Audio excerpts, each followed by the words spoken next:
بسم اللہ الرحمن الرحیم. ویلکم ٹو فکر ناؤ. پاکستان میں جو ایک ہجان برپا ہے اور جس قسم کا جھوٹ اور فساد اس پہ بچایا جا رہا ہے کہ ایک نامعلوم بلکہ ناموجود لڑکی کا ایک کالج کے اندر جو ہے وہ ریپ کیا گیا، اس پہ اتنا ہنگامہ کھڑا کر دیا گیا. اور یہ ظاہر ہے کہ جن لوگوں نے یہ بات کی ہے، جن لوگوں نے اس کو انسٹیگیٹ کیا ہے، ان لوگوں نے ایک قبیح جرم کیا ہے. اور اس جرم کی نوعیت کئی طریقے سے ہے. کسی بھی معاشرے میں جو ریپ کا وکٹم ہے، اس کا نام، اس کی تصویر، اس کا کوئی بھی حوالہ، اس کے خاندان کا کوئی بھی حوالہ جس سے اس کی آئیڈینٹی متعین ہو سکے، وہ لینا جرم ہے. پاکستان میں بھی ایسا ہی ہے. لیکن کیونکہ ہمارے یہاں تو قانون کا کھلواڑ ہوتا ہے ہر طریقے سے، بلکہ آئین کا کھلواڑ ہو جاتا ہے تو ہم کیا کریں، جج کھلواڑ کرتے ہیں آئین سے تو پھر باقی کیا رہ گیا. تو ہمارے ہاں یہ نہیں ہے. لیکن یہ جو کبھی حرکت ہوئی ہے، نہایت غلط اور نہایت شرمناک حرکت ہوئی ہے کہ ایک تو ریپ کا الزام لگایا گیا، پھر اس کے بعد ایک ایسی لڑکی کا نام لیا گیا، اس کی تصویریں لگا دی گئیں اور یہ کہا گیا کہ وہ کبھی کہا گیا کہ وہ ہسپتال میں ہے، پھر کہا گیا کہ وہ آئی سی یو میں ہے، پھر کہا کہ وہ اس کا انتقال ہو گیا، جبکہ ایسا کچھ بھی نہیں ہوا. ایک لڑکی جو ہسپتال میں ہے، وہ کئی دن سے، وہ 2 اکتوبر سے ہسپتال میں ہے اور اس کے اپنے جو ہے چوٹیں زخم اس کے لگے ہوئے ہیں کسی حادثے کی وجہ سے، وہ 2 اکتوبر سے ہسپتال میں ہے. ایک اور لڑکی جس کا نام لیا گیا، وہ شادی شدہ ہے، اپنے گھر میں ہے، اپنے بچوں کے ساتھ ہے، اور وہ اس کالج میں آج کل ہے بھی نہیں، اس کا نام لے دیا گیا. اس پر بڑی سختی ہونی چاہیے. جن لوگوں نے یہ کیا ہے، جن لوگوں نے یہ حرکت کی ہے، ان کو سخت ترین سزا ملنی چاہیے. یہ فساد فی الارض ہے، جو ہمیں بہت شوق ہے اسلامی قوانین کا، تو یہ اسلامی قوانین اگر ان پہ لگائے جائیں تو فساد فی الارض کی جو سزا ہے وہ نہایت سخت ہے. اس کے بعد اگلا ہے کہ آپ کسی نے کسی پہ جھوٹا الزام لگایا ہے، اس کی سزا بھی اسلامی قانون میں نہایت سخت ہے. قذف کی حد جاری ہوتی ہے اس پر. آپ نے اس ایک غیر موجود جس کا کوئی تعلق بھی اس سے نہیں ہے، ان کی تصویریں، ان کے نام، اس کا اتا پتہ جو ہے وہ آپ نے ویڈیو پہ لگا دیا ہے.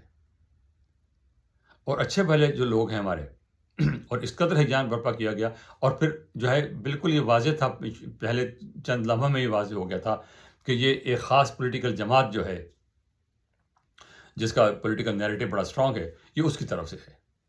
اور اس کا جو مدعا لگتا ہے وہ یہی تھا کہ 9 مئی سے بات نہیں بنی، پھر جلسہ کیا اسلام آباد میں، اس سے بات نہیں بنی، پھر دھرنا کا پروگرام بنایا کہ جو ایس سی او کانفرنس ہے اس کو سیبوٹاج کرنے کا، اس کو رکوانے کا، اس سے توجہ ہٹانے کا، کہ ڈی چوک پہنچیں گے.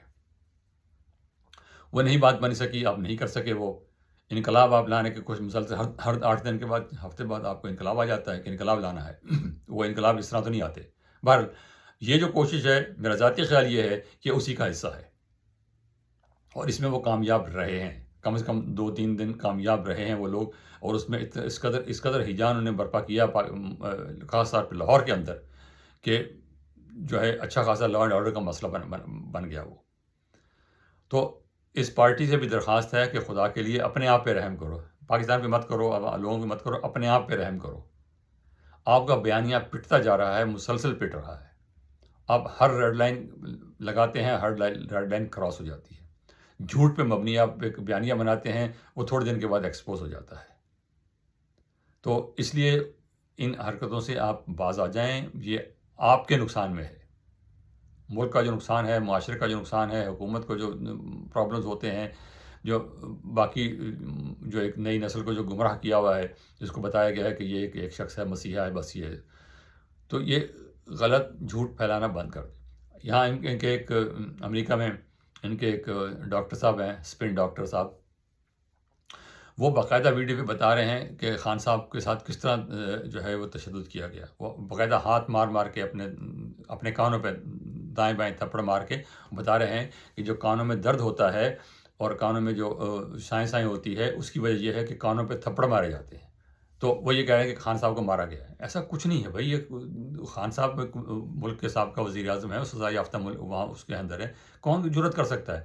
پہلے بھی یہ لگایا کہ جب ان کو انہوں نے ووٹ آف نو کانفیڈنس کے بعد اس وقت بھی یہ مشہور کر دیا گیا کہ یہ بازاری لیول کی باتیں ہیں, ان کو آپ پارٹی کے لیول پہ مت شیئر کریں. ٹھیک ہے, تھڑے پہ بیٹھ کے لوگ ان کی باتیں کرتے ہیں, وہ ہم ہمیشہ سنتے ہیں. وہ ایگزیجریشن سے بہت زیادہ ہوتی ہے, بہت زیادہ اس میں مس انفارمیشن ڈس انفارمیشن سارا کچھ ہوتا ہے. لیکن جب آپ پارٹی لیول پہ یہ بات کرتے ہیں تو یہ نہایت نقصان دہ ہے, خود آپ کے لیے نقصان دہ ہے. تو اس لیے ان باتوں سے پرہیز کیجیے. خان صاحب صحت مند ہیں, ان کی صحت مندی کی رپورٹ آ گئی, اس پہ گالیاں پڑ رہی ہیں کہ خان صاحب کی صحت مند کی رپورٹ کیوں آ گئی ہے, کیونکہ وہ تو کہہ چکے خان صاحب جو ہے وہ ان کو مار مار کے برا حال کر دیا گیا ہے, تو ان کی حالت بہت نازک ہے. اگلے نے کہہ دیا کہ نہیں, خان صاحب کو تو انتقال ہی ہو گیا ہے, ان کو مار دیا انہوں نے.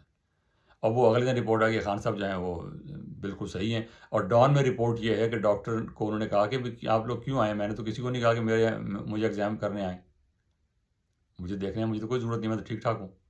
یہ ڈان کی رپورٹ ہے, میں اس لیے عرض کر رہا ہوں. تو یہ جو ہے ان چیزوں کا نقصان ہوتا ہے. آپ پلیز ان سے باز آ جائیں. نہ باز آ جائیں گے تو پھر یہ کچھ ہوگا جو آپ کے ساتھ ہو رہا ہے. تو ہم نیک و بد حضور کو سمجھا دیتے ہیں, بس سمجھ آئے یا نہ آئے. خدا حافظ. Thank you.